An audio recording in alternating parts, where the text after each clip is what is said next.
जाना और आना कहेंगे? प्रश्न पूछा। जाना और आना तब कहें जब छोड़कर जाता। ना दीदी सेवा पे जा रही हैं। कौन सी दीदी हैं ये? मनमोहनी दीदी। बाबा के बाद यज्ञ की पूरी जिम्मेवारी किसको दी गई? मनमोहनी दीदी को। कुमारका को नहीं। कुमारका को क्या बताया था? ये आपकी सहयोगी रहेंगी कुमारका। और दीदी बहुत स्ट्रिक्ट और बहुत योगी थी। जब हम लोग जाते थे तो हमने देखा तो नहीं, 83 में दीदी ने शरीर छोड़ दिया था, लेकिन बताते हैं बहुत ही योगिन थी और बहुत ही स्ट्रिक्ट। तो सेवा पे जा रही थी। तो जाना अर्थात कुछ छोड़कर जाना। लेकिन यहाँ जाना और आना शब्द कह सकते हैं। माना यहाँ अगर जाना है सेवा पे तो वापस आना है या वहीं रुक जाना? जाना और आना कहेंगे। यहाँ है तो भी साथ, वहाँ है तो साथ है या दूर है? तो भी साथ। तो सदा साथ रहता है, स्थान में भी और स्थिति में भी। तो उसके लिए जाना नहीं कहेंगे। जो मन बुद्धि से सदा ही बाप के साथ है उसको जाना कहेंगे। जैसे मधुवन में भी एक कमरे से दूसरे कमरे में जाओ तो यह नहीं कहेंगे कि हम जा रहे हैं, छुट्टी लेवे, नहीं। नेचुरल जाना आना चलता रहता है क्योंकि साथ साथ है ना। यह भी एक कमरे से दूसरे कमरे में चक्कर लगाते हैं। कहीं बाबा सेवा में भेज रहे तो जैसे कि कमरा बदली किया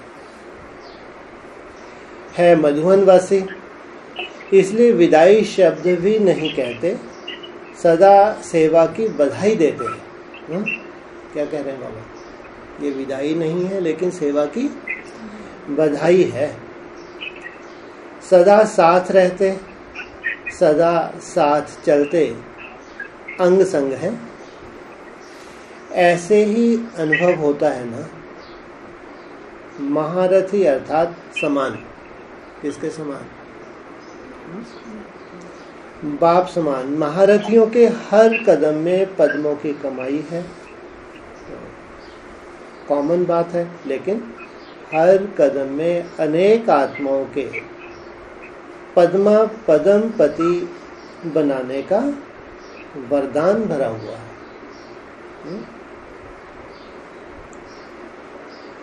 महारथी कहेंगे हम जाते हैं, उनके अंदर आएगा कि हम बाबा से दूर जा रहे हैं?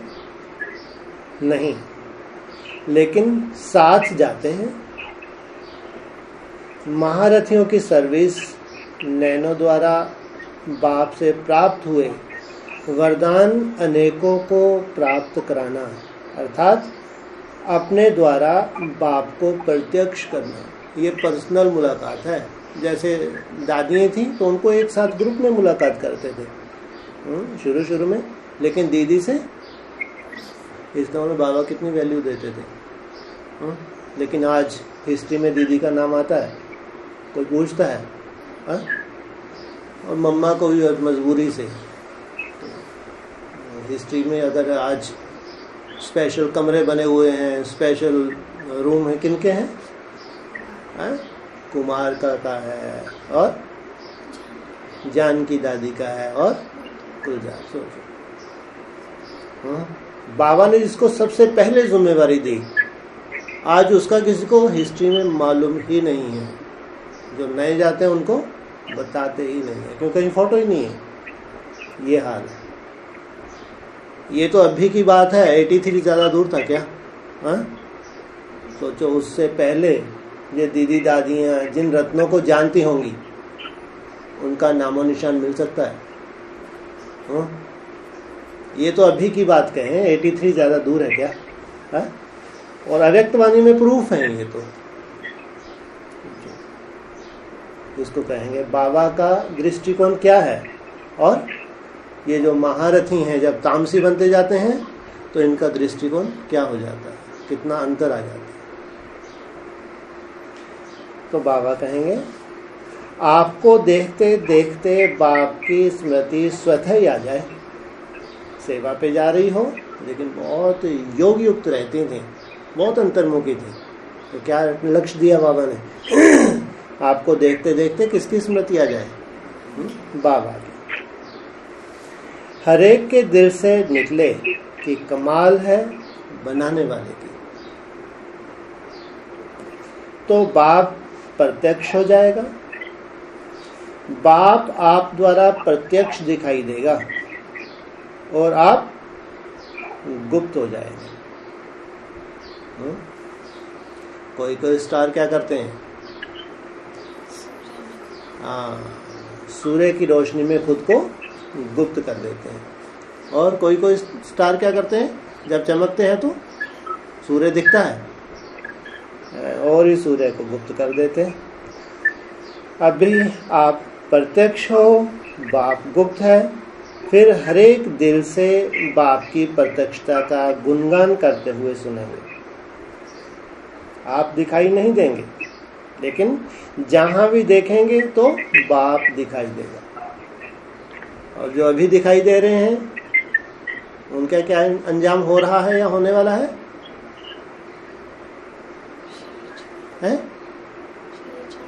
डूब जा बोलते हैं ना, है ना। देवियों का क्या होता है अंजाम, लास्ट में डुबो देते हैं। और कौन सी मूर्ति होती है, संगमरमर की होती है या मिट्टी की माधो मूर्ति होती है, मिट्टी के माधो। संगमरमर की को तो डुबोते हैं, देखिए कहीं मिट्टी की होती है। ये मिट्टी की जितनी मूर्तियां डूबेंगी या सजाई जाएंगी या इनकी पूजा होगी, देखो जिनमें देहवान भरा हुआ है, देह में ही जीती हैं, भले ही भगवान की सेवा करती हैं, इन सब का अंजाम क्या बताया, डूबी जा। और संगमरमर जो मन बुद्धि से सदा ही बाप के साथ रहीं और मर के रहीं। श्रीमत पे चलना सहज है या मर के? वो सहज है, रोज ही मरना पड़ता है बार बार मरो। तो ये यादगार है उन देवियों की जिनकी मूर्तियों की सदाकाल पूजा होती है। तो बाबा ने कहा इसी कारण जहां भी देखें वहां बाप ही बाप है। यह संस्कार लास्ट में समा जाते हैं। कौन से? जहां देखें बाप ही बाप है ना। लास्ट समय कब? विनाश काल में एक बाप प्रत्यक्ष होगा, वो कहेंगे सर्वव्यापी, जहां देखूं तू ही तू। समा जाते जो फिर भविष्य में जहां देखते हैं वहां तू ही तू कह पुकारते हैं।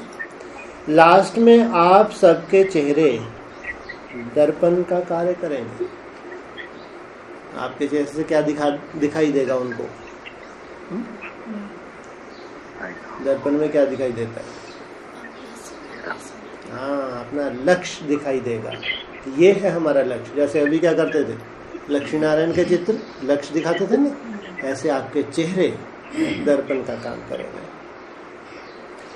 जैसे आजकल मंदिरों में ऐसे दर्पण रखते हैं जिसमें एक ही सूरत अनेक रूपों में दिखाई देती है।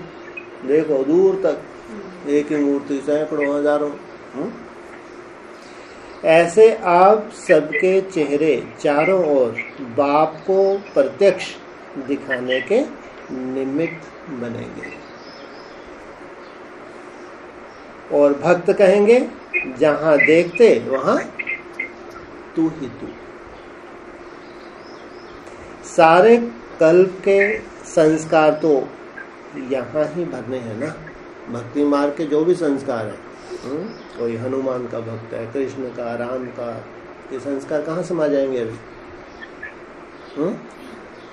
आगे चल के सबके साक्षात्कार होंगे। जितने भी देवी देवता हैं जो मेन हैं होंगे नहीं होंगे, और उनके अपने अपने भक्त उनसे संतुष्ट हो जाएंगे जब शरीर छोड़ेंगे वही संस्कार ले जाएंगे, तो फिर द्वापर युग से जब उतरेंगे तो उन्हीं की महिमा करते हुए उतरेंगे। बाप के साथ साथ बच्चों का भी साक्षात्कार होगा ना, नहीं होगा?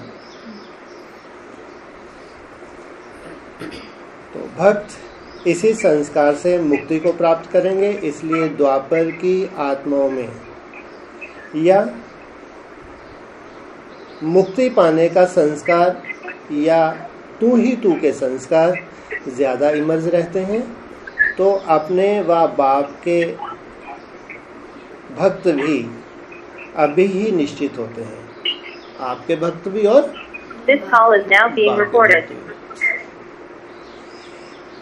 राजधानी भी अभी बनती तो भक्त भी बनते। तो भक्तों को जगाने जाती हो व बच्चों से मिलने के लिए जाती हो। सेवा पे जाते हैं तो सब बच्चे ही हैं या भक्त भी होते हैं? भक्त भी होते हैं, बच्चे ही, लेकिन उनमें भक्ति के संस्कार रहते हैं। तो बाबा खुश तो सबको रखते, जानते हैं इनका कोई विशेष पार्ट नहीं है, क्योंकि भक्ति के संस्कार नहीं छोड़े हैं, लेकिन उनको भी बच्चे ही मानता है, लेकिन कैटेगरी अलग है। और जो बच्चे होते हैं उनमें भक्ति का संस्कार बिल्कुल नहीं होता। इसलिए पूछा, बच्चों से मिलने जाती हो या भक्तों से? चेक करना कि इस चक्कर में मेरे भक्त कितने बने और बाप के बच्चे कितने बने। अंतर क्या होगा? अंतर क्या होगा भक्तों में और बाप के बच्चों में? कुछ तो अंतर होगा, बोलो। भक्त किसको जानते हैं, किसको मानते हैं? है? मूर्तियों को, माना जो तुम्हारी महिमा करेंगे वो भक्त, जिनके ऊपर तुम मेरी छाप डाल दोगी वो बच्चे। क्या नहीं तो आत्मा है ना। जैसे देवियां ही तो हैं, नहीं है तो इनकी अपना इम्प्रेशन नहीं है, इनकी छाप नहीं है। तो अगर देहधारियों की, ब्रह्मा कुमार कुमारियों की महिमा करते हैं तो भक्त, क्योंकि वहां भी ये मूर्ति पूजा को छोड़ेंगे, अभी भी भक्ति के संस्कार रहेंगे। और केवल मेरा तो एक बाप, दूसरा ना कोई, है ना, बच्चा। तो बाबा कहते हैं चेक करना कि इस चक्कर में मेरे भक्त कितने बने और बाप के बच्चे कितने बने। दोनों का विशेष पार्ट है। अरे भक्त भी चाहिए ऐसे ही छाट छाट के इनको बाहर कर दो, भगो यहाँ से, तुम्हारी कोई जरूरत नहीं है। तो दोनों ही चाहिए। कौन कौन? हाँ, माना जो भक्त हैं ये वो संस्कार इतनी जल्दी छोड़ेंगे नहीं, भक्ति के, बाप को भी याद करेंगे। तो दोनों ही चाहिए। भक्तों का भी आधा कल्प पार्ट है और बच्चों का भी आधा कल्प का अधिकार है। बच्चों का कितना पार्ट है? आधा कल्प। भक्तों का यहाँ शूटिंग कैसे होगी? जो भक्त है ये कब सुधर जाएंगे कि मेरा तो एक बाप, दूसरा का कोई, है नी? हाँ, ये जो 14 साल है इसमें 7 साल का हो सतयुग त्रेता और 7 साल द्वापर कलयुग। ये अभी नहीं मानेंगे, अभी नहीं छोड़ पाएंगे, लेकिन जब ऐसे डंडे पड़ेंगे विनाश काल पूरी तरह से देखेगा और बच्चों की माला भी प्रत्यक्ष हो जाएगी। फिर तू ही तू, तू ही तू। जैसे कोरोना में कुछ अंतराय नहीं आया है? बाप के प्रति तू ही तू हो रहा, नहीं हो रहा है? ऐसा जो बच्चों में 2 कैटेगरीज हैं, जब माला प्रत्यक्ष हो जाएगी तो फिर भक्त भी क्या बन जाएंगे। लेकिन उन्हें आधा कल्प के संस्कार कैसे हुए? तो भक्त भी अभी दिखाई देंगे या अंत में? अरे साथ साथ चल रहे, नहीं चल रहे भक्त भी है, साथ साथ चल रहे, लेकिन पुरुषार्थ तो ऐसा नहीं हो सकता जो ऐसा बच्चों का होगा। जो नौधा भक्ति करने वाले नंबरवार भक्त माला के मन के होंगे, वह भी प्रत्यक्ष यहाँ ही होने हैं। नौदा भक्ति करने वाले सबसे पावरफुल भक्ति है, वो भी कहाँ प्रत्यक्ष होने हैं? ये कहाँ छुपी है नौदा भक्ति? कितनी प्रकार की होगी? 9 प्रकार की। 2 प्रकार को अलग करो। 9 में से भी जो 2 कैटेगरी हैं नौदा भक्ति में से, कौन कौन सी? सूर्यवंश और चंद्रवंश। ये तो सबसे श्रेष्ठ कैटेगरी है, इनको अलग करो। बाकी कितनी भक्ति रह गई? 7 तरह की भक्ति रह गई। इस्लाम धर्म से लेके आर्य समाज तक। और ये भी तो अभी लगे हैं, नहीं लगे हैं। देहवान के संस्कार हैं, ये आत्मिक स्मृति में रहते हैं, तो क्या हो गए? भक्ति या ज्ञानी? तो बाबा कहते हैं तो जो नौधा भक्ति करने वाले नंबरवार भक्त माला के मन के होंगे वह भी प्रत्यक्ष यहाँ ही होने हैं। विजय माला भी और भक्त माला भी। एक है रुद्र माला, छोटी है या सबसे बड़ी है? सबसे बड़ी। बाप रे बाप, कितनी बड़ी? 500-700 करोड़ की है रुद्र माला। मुरली में बोला रुद्र माला का मन का बनना कोई बड़ी बात नहीं। रुद्र माला के तुम हो ही, लेकिन कौन से? हाँ, विजय माला में आना बहुत बड़ी बात है। इसलिए विजय माला में जो आगे आगे आएंगे वो अलग, और भक्त माला अलग। क्योंकि संस्कार भरने का समय संगम युग है, चाहे विजय माला हो चाहे भक्त माला हो। भक्त अंत तक पुकारते रह जाएंगे। पहचान तो लिया शिव बाबा को बहुत पहले से, लेकिन हाथ फैलाए हुए हैं। क्या करते हैं? अंत तक पुकारते ही रहते हैं, मांगते ही रहते हैं। और बच्चे, अधिकार है बच्चों का, है माँ बाप की प्रॉपर्टी के ऊपर बच्चों का अधिकार है, मांगना पड़ता है, अधिकार है। तो अंत तक पुकारते ही रह जाएंगे, हे भगवान हमें भी कुछ दे दो। पूरा अपने बच्चों को ही दे दिया, और वो भी कम नहीं पड़ता। क्या कहता है वो? बाबा ने मुरली में बोल दिया। क्या बोल दिया? दादे की प्रॉपर्टी सबको मिलेगी। ये अपनी प्रॉपर्टी दे या ना दे, मैं कोई गारंटी नहीं लेता। मुरली में बोला नहीं बोला है? ये तो नहीं बोला। क्या बोला? हाँ, बाप अपनी प्रॉपर्टी दे ना दे, भैया अब मैं क्या करूं? लेकिन जो डाडा है, डाडे बोला, कौन है? शिव बाबा। इसकी प्रॉपर्टी के सब हकदार है। इनकी प्रॉपर्टी के वही यहाँ भी कानून है। बाप अपनी प्रॉपर्टी दे बच्चों को, कोई जरूरी नहीं है, लेकिन दादे की प्रॉपर्टी पोतों को जरूर मिलेगी। ये जाने, इसमें मैं कुछ नहीं कर सकता, कानूनी ऐसा मना है। अरे बच्चे तो बच्चे हैं ना, नहीं देना चाहिए। कपूत हो सपूत हो सबको बांट दो ना। नहीं, कायदा क्या कहता है? 4 बच्चे हैं, 3 कपूत 1 सपूत, चारों को मिलना चाहिए नहीं मिलना चाहिए? नहीं मिलना चाहिए, लो इनसे मिलो। लेकिन दादे की प्रॉपर्टी चारों को, भैया चिंता मत करो, तुम्हारा बाप भले ही ना दे, मैं तो बैठा हूं। तो बाबा कहते हैं हे भगवान हमें भी कुछ दे दो। बाबा को कहते हैं, भगवान से मांगते हैं। यह संस्कार भी यहाँ से ही भरेंगे। और बच्चे साथ का अनुभव करेंगे। बच्चे सदा जन्म जन्मांतर जो ट्रांसफर जो होना है। अच्छा, और शांति। ये थी दीदी से मुलाकात।